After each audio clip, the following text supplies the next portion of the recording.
برفیلی چوٹیاں، نیلا اجلا آسمان، فلک کو چومنے والے یہ سلسلے کسی شاعر کا خواب لگتے ہیں۔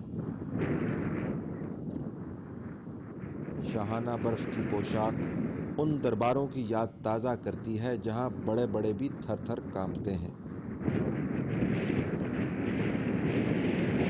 ان پہاڑوں کا حسن پرشکوہ ہے، یہ محصور کر دینے والا ہے، مگر ان نظاروں کی وسعت میں موت بھی چھپی ہوئی ہے۔ وہ موت جو تمام تر احتیاط کے باوجود پل میں جھپٹتی ہے اور پھر صدیوں پر محیط خاموشی میں تبدیل ہو کر کسی اور موقع کی تلاش میں مصروف ہو جاتی ہے۔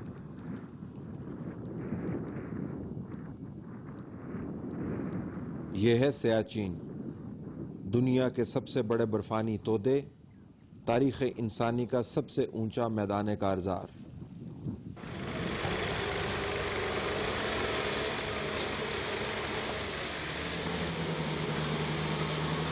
7 اپریل کو 6 NLI کے بٹالین ہیڈ کوارٹر پر لینڈ سلائیڈ گرنے کے بعد 138 جوانوں اور افسران کی تلاش جاری ہے۔ دن رات ہونے والی کھدائی کا یہ کام 27 دن سے شروع ہے۔ رات کی تاریکی میں محدود روشنی میں چلنے والی یہ مشینیں ابھی بھی 138 قیمتی جانوں کے ورثاء کی امید کا باعث ہیں۔ مگر جوں جوں وقت گزرتا جا رہا ہے توں دلوں میں پھوٹنے والی معجزے کی کرنیں بھی معدوم پڑتی جا رہی ہیں۔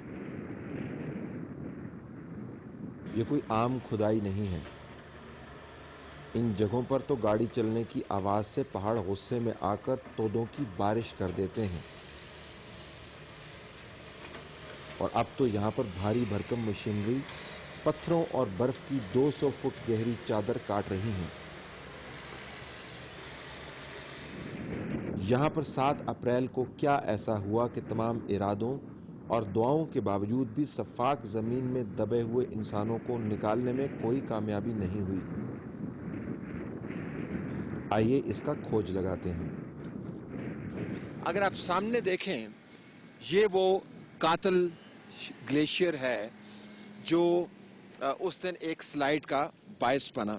اس گلیشیئر کو اگر آپ اوپر سے لے کر نیچے تک دیکھ پائیں تو جھنڈے کے بالکل سامنے آپ کو ایک ہلکا سا ماؤنٹین کے اندر ایک کرو نظر آئے گا، یعنی جہاں سے آپ کو پہاڑی گھومتی ہوئی نظر آئے گی۔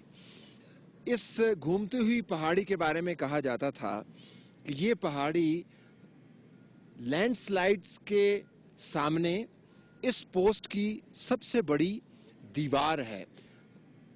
جو ہی لینڈ سلائیڈ اوپر سے نیچے آتی، اس پہاڑی کے ذریعے وہ لینڈ سلائیڈ ایک طرف نکال دی جاتی، اور اس طریقے سے گلیشیئر سے چلنے والی سلائیڈز یہاں پر محفوظ رہتی۔ لیکن اس رات ایسا نہیں ہوا۔ ایک تو انتہائی حیران کن بات ہے کہ یہ لینڈ سلائیڈ رات کے اس پہر ہوئی جب لینڈ سلائیڈز عموماً یہاں پر نہیں ہوتی۔ رات کے 2:30 بجے کے قریب سیف ترین آورز گردانے جاتے ہیں۔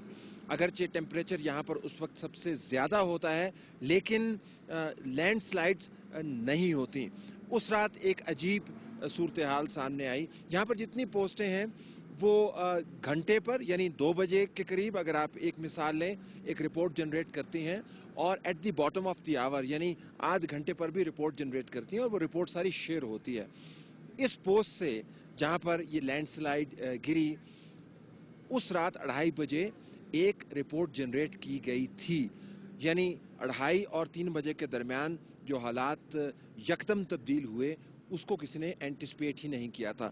اس لینڈ سلائیڈ کا والیوم اتنا بڑا تھا کہ جب اس نے پہاڑ پر سے چلنا شروع کیا، اور یہ اتنے وسیع پیمانے پر تھی کہ اس کے آنے سے پہلے ایک بہت بڑا ہوا کا طوفان آیا۔ اور میں صرف آپ کو یہ بتانا چاہتا ہوں کہ ہوا کا طوفان بڑا کتنا تھا۔ یہ جھکڑ نہیں تھا، یہ ایک ایسا طوفان تھا جس نے نیچے کی زمین اوپر کر دی. اگر میں کیمرامین کو بتاؤں کہ لینڈ سلائیڈ سے آگے ہوا کا جو دباؤ جنریٹ ہوا اس نے یہاں پر موجود بڑے بڑے ٹینکرز کو جس کے اندر 15,000 لیٹر کے قریب آئل اور فیول موجود تھا زمین سے اکھاڑ کر سامنے والی پہاڑی کے اوپر جا کر دے مارا ایسے کہ جیسے وہ کوئی تنکے سے بنے ہوئے ہوں.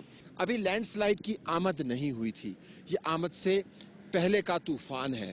Sometime once you go back at night, especially late night shows, you see so many experts. I don't question their opinions. Few call it avalanche, few call it cloudburst, few think it's a massive slide.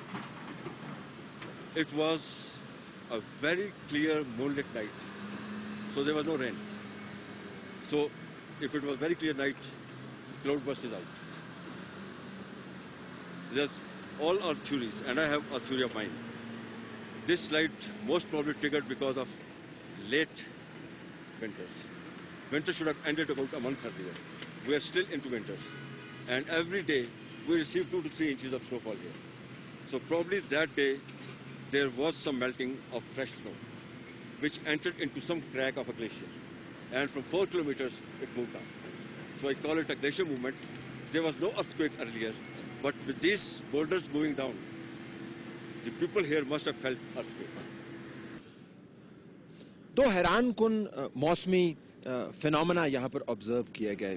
یعنی مارچ کے آخری دنوں میں یہاں پر پچھلے 10 سال کی اوسط سے کہیں کم ٹیمپریچرز آبزرو کیے گئے. پچھلے 10 سال میں جو ریکارڈڈ ٹیمپریچر یہاں پر ہیں وہ اس سال مارچ میں سب سے کم ریکارڈ کیے گئے. اور اس کی نسبت اپریل کے مہینے میں, اس مہینے میں جب یہاں پر طوفان مچا, پچھلی 10 سال کی اوسط کی نسبت سب سے زیادہ ٹیمپریچر ریکارڈ کیے گئے. یعنی کم سے کم ٹیمپریچر بھی 10 سال کی اوسط سے زیادہ تھا اور زیادہ سے زیادہ ٹیمپریچر بھی 10 سال کی اوسط سے زیادہ تھا. ایکسپرٹس کا کہنا ہے کہ شاید یہ فلکچویٹ کرتے ہوئے ٹیمپریچر, جلدی سے تبدیل ہوتے ہوئے زیادہ اور کم ٹیمپریچرز کی وجہ سے جو ساخت تھی گلیشیئر کی وہ ڈھیلی پڑ گئی اور ایک بڑے پیمانے پر گلیشیئر وہاں سے ٹوٹ کر یہاں پر گرا. لیکن یہ تمام کے تمام اسپیکولیشنز ہیں.